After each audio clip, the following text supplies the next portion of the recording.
برنامه گنده من دم باش. ایرو مجاره من نافچه جلکان لسر باجار سمسوره یل باکوره کردستانیه.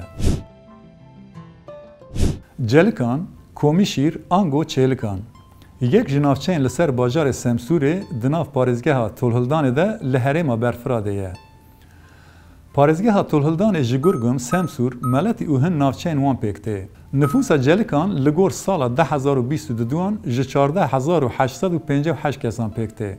بیوان عرض نافچه 584 کیلومتر قاره ج آستا بحره 1388 متر بلندتره. یک باجاروک 20 گند 21 مزره و نه تاخل سر نافچه نه.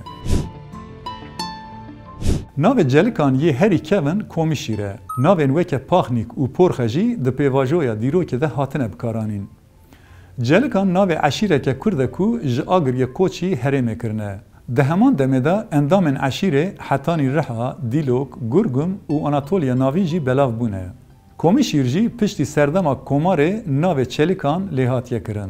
نفوسا ناوچه یا نشتجیه بویی پرانی جی کردن علوی پیکته. قسمک جی جه عشیرین ترک این حمکودا، پرتا، سیسا و تیلای جی ناوچه هنه. جلکان وک هرما سمسوره دبن دستلاتاریا دولتین هیتیت، آسوری، پرس، ماکدونی، سلوکوس، روما و بیزانسیان دمایه. ددما حضرت عمر ده جالی عربان و هاتیه گرتن و به کیسونه و هاتیه گردان.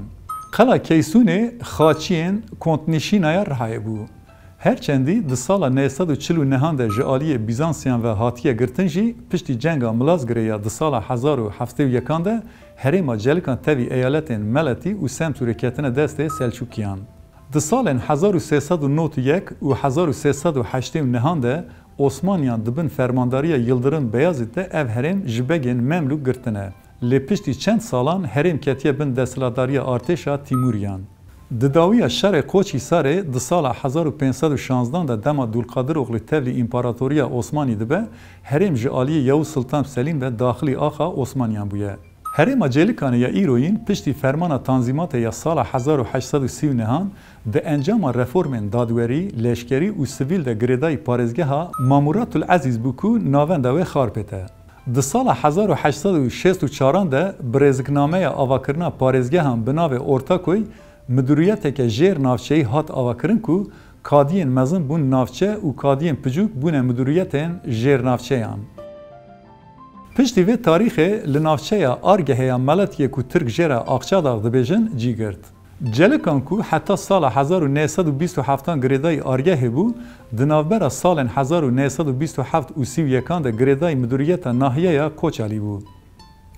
ده سال 1931 ده بناو چلیکان مدیریت ناحیه هاتا آوا کرن. نافچه جلکان لروجلات بسنجک لروجاوا نافچه ویران شهر ملتیه لباشور ناوند سمسور لباکور جی نافچه چارمیخا ملتیه و پیچاندیه. نافچه 56 کیلومتر دوری سمسوری 45 کیلومتر دوری ملتیه. جلکان دناوبرا چیاین بلند هاتیه آوا کرن کو اف چیاین دناوبرا ملتی و سمسوری ده بردوامی چیاین توروسوین باشور روجلاتن. اردنگاری نافچه چیایی و آسیه. چیای نافچه یه هری بلند چیای سپیه و بلنداهی اوی 10407 متره. لعب چیای هجای بحثه سه زوزانن بناو جاری، شیخمند و دمرجی هنه.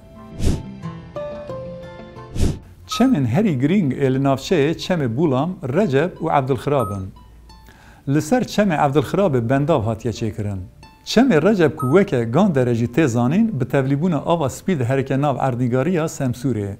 لسر وان چمان چار پره هاتنه چیکرن. اف پر لسر ناو گوند بولامه، کناره، رجب و چادنه. چیاین لچلکانه چیای پرپروک، شرفخان، چوپان، دزگونو و سپینه. جلکان در اردهیجا سال 1869 ده ویرانیه که مزند دینه و گلک خانین لدردورا مزگفت ناوندی هلدوشن. جالی دن به سال 1934 ده به درکتنا نخوشیه که شوبه بناو میتک ادناب گلده لجلکان گلک کس دمرن گلک مالبات نچار دمینن کو کوچی پارزگه و نافچه این در دوره بکن. جلکان و گوندن خود در اردهیجا 6 سبات 2023 ده ویکی گلک باجار و باجاروکن باکور کردستان خساره که مزن دید. آبوری و دبار گل ناوچه بپرانی سر چاندنی و سوالکاریه. لی جبر ارازیین چیایی و زراف زویین چاندنی پرکیمن.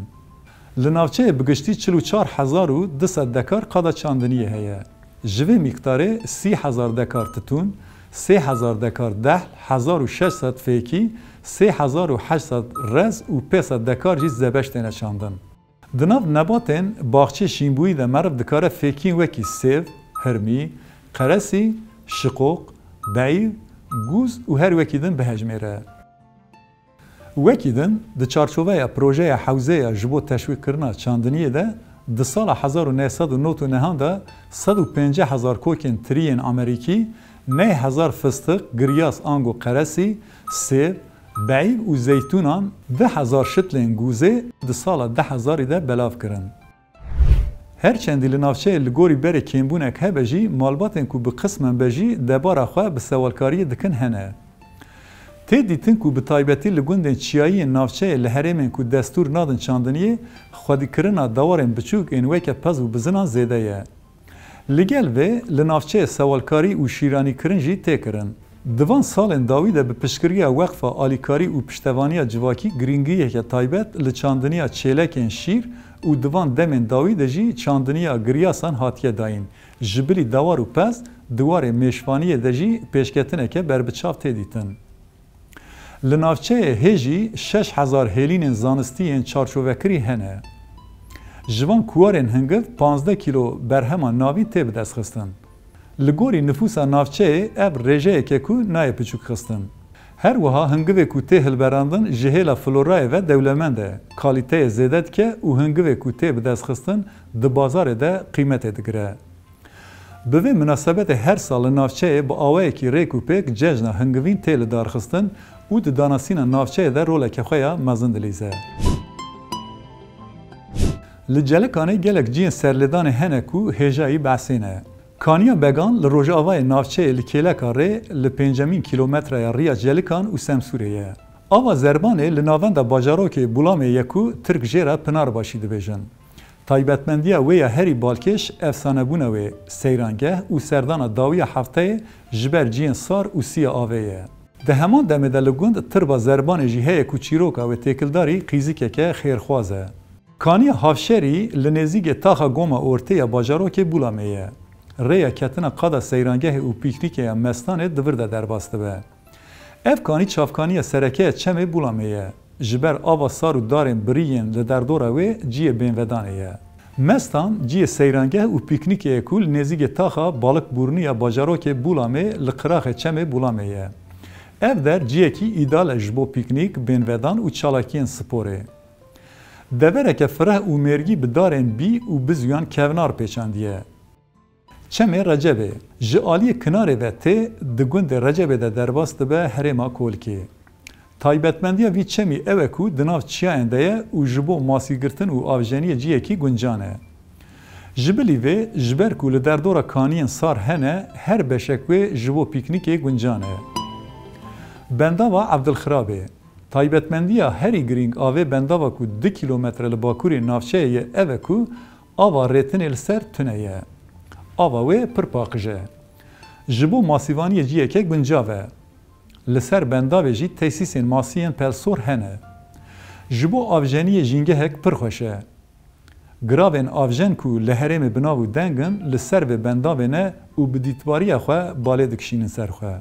Zozanên kaniya mêşinan. Ev zozanên ku 10,000 metre bilindahiya wê ji çiyayê Tucakê gundê Rûtikanê ye bi taybetî di mehên havînan de ji aliyê welatiyên aliyê Meletiyê ve tê ziyaret kirin. Ji bo bênvedan û pîknîkê ciyekê baş e. Li vir havîngeh hatine çêkirin, çûn û hatina vê derê bi maşînan jî pêkan e. Zozanên jarî ku bilindahiya wî 10,407 metre ye, li lûtkeya çiyayê Spiyê dikeve başûrê navçeyê ye û ava herî sar a herêmê ye. Ji bo aktîvîteyên vê derê bi peyatî û siwarbûnê çûn û hatin mimkün e, ji ber ku li lûtkeya çiyê ye yên tên vir herî kêm şeveke dimînin. Li vê derê tesîsên pîknîk, seyrangeh û vexwarinên civakî tune ne. Di vê xebatên di çarçoveya parastina vê derê de bêne kirin ku van deran derbasî turîzma navxwayî bibin. جبر کو وان دران خودی تایبەتمەندیên bilindahiyê ne bi hezaran kes ji ber germê ji parêzgeh û navçeyên derdorê têne vê derê seyranê. Zozanên Şêxmend jî weke zozanên jarî li Çiyayê spî ye. Taybetmendiyên vê zozanê jî ev e ku gelek giha û gihanekên xwarinê yên xwezayî lê hene. Ava sosê ku weke ava şîfayê têzanîn li nêzîkê gundê rûtikan e. Ev av ji bo nexweşiyên hundirîn gelek baş e. Welatiyên ku pirsgirêkên wan ê tenduristiyê hebin dikarin biçin serdana vê derê. Taybetmendiyeke dina navçeyê jî ev e ku hunermendê Nemir Ahmed Xaya ji Celekanê ji gundê Kinarê ye. Her çi qas Xaya li meletiyê bêdinyayê jî bi eslê xwe ji Celekan e. Em jî di kesayetiya Ahmed Xaya da bi rêz û hurmet tevayî hunermendên Kurd ên Nemir bibîrtînin. Belê temaşevanên hêja, mijara me ya îro navçeya Celekana li ser bajarê Semsûrê bû. Em ê hewl bidin heftaya bê bi danasîna navçeyekê din derkevin pêşberî we. Heta wê demê hayîş xwe bin.